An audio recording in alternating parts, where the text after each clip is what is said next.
So one of the things with factoring, they talk about the difference of two squares. And when they talk about the shortcut, it's the only shortcut I think that's worth even paying attention to, difference of squares.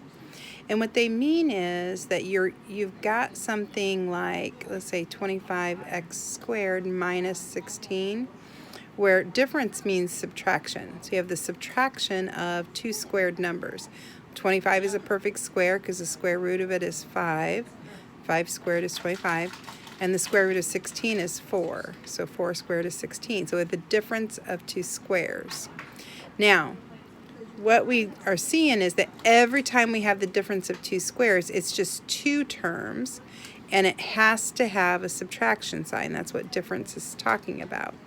If you have two terms and it's the subtraction sign, then what it is that you're undoing FOIL, but it turns out that the F and the L of FOIL were the only things left because O and I canceled out. O and I disappeared. They were a 0x.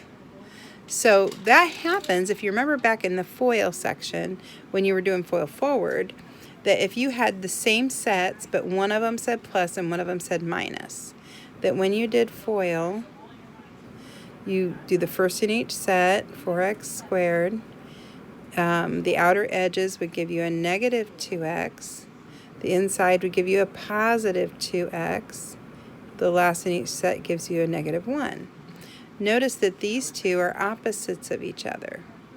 They cancel each other out. So the final answer then is 4x squared minus 1, which is a difference, subtraction, of two numbers that are squared.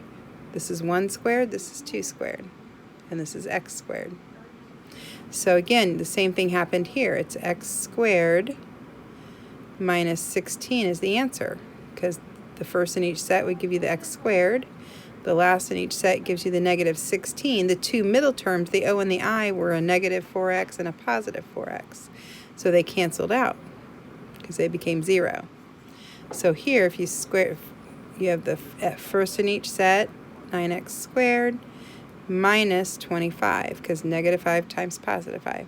So whenever the sets were the same, but the signs in the middle were different, we had this, what we call difference of squares. So if they ask, which one of these questions is a difference of squares, as long as both numbers are squared and it says minus, that's something that could be worked out. So I know what made this one. The square root of this one is 5x, so we're going to put 5x in both of those because that's what from the first in each set. The last was 16. The square root of 16 is 4. And because this says minus, it was a negative 16. Well, the only way to get 4 times 4 and be a negative 16 is if one of them's positive and one of them's negative. Another example here, visible 1 there. So this, we could do normal factoring with it, but since it's the difference of two squares, we can say, well, each set had x. The one said plus, one said minus, and then 3. Now, all of these could be solved the regular way, like this 25x squared. We could put a 0x in there and do it the long method. Multiply the first and last, list the factors, find what made the middle term. And what made the middle term 0 was made from a positive 20x and a negative 20x. So we could say, okay, plus 20x minus 20x minus 16, and then we could do factor by grouping and pull out what they had in common. And minus 4, so it's 5x plus 4 like that. And so, yep, 5x plus 4, 5x minus 4. So it can be done the long way, but this one is easier. If you recognize that both of them are perfect squares, then you know that this was the first in each set made 25x squared. Well, the only way to multiply and make 25x is either 1 times 25 or 5 times 5. So that's what these first in each set had to be.